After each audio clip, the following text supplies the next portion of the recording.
মাইলস্টোনের ঘটনা সামনে রেখে একটি কথা বলতে চাই।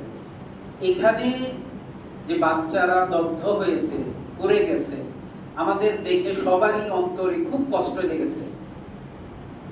এটা বাহ্যত একটা দুর্ঘটনা, ভেতরে কি হয়েছে আমরা জানি না, বাহ্যিকভাবে এটা একটা দুর্ঘটনা। এই দুর্ঘটনার কবলে পড়ে অনেক বাচ্চারা দগ্ধ হয়েছে, আমাদের কষ্ট লেগেছে। কিন্তু 2 বছর যাবত ফিলিস্তিনের গাজার শিশুদের উপরে একই ঘটনা ঘটছে, পরিকল্পিতভাবে টার্গেট করে তাদেরকে মারা হচ্ছে।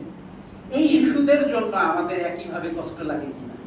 এরা হচ্ছে আমাদের দেশের মুসলিম শিশু। ম্যানস্টোনে যারা মারা গেল তারাও মুসলিম। ফিলিস্তিনের গাজায় যারা মারা যাচ্ছে তাদেরকে পরিকল্পিতভাবে মারা হচ্ছে দিনের পর দিন। ইতিহাসের ভয়াবহতম দুর্ভিক্ষ সেখানে চলছে, না খেয়েও অনেক শিশু মারা যাচ্ছে, অনেক বয়স্ক লোকেরা মারা যাচ্ছে। তাদের জন্য আমাদের একইভাবে কষ্ট লাগে কিনা?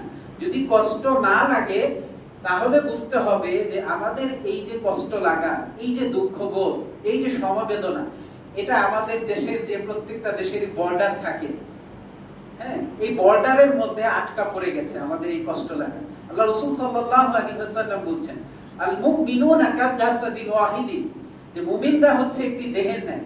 ইনিশতাকা আইনুহু, যদি তার চোখে ব্যথা হয়, ইশতাকা কুল্লু, তাহলে তার সর্বত্রই ব্যথা হয়। ওয়া ইনিশতাকা রাসুহু, যদি তার মাথায় ব্যথা হয় তাহলে তার সর্বত্রই ব্যথা হয়। অনেকেই দেখবে যে মাইলস্টোনের ঘটনায় যেভাবে সমবেদনা প্রকাশ করেছে, ফিলিস্তিনের ঘটনায় তাদের সেভাবে কষ্ট লাগে না।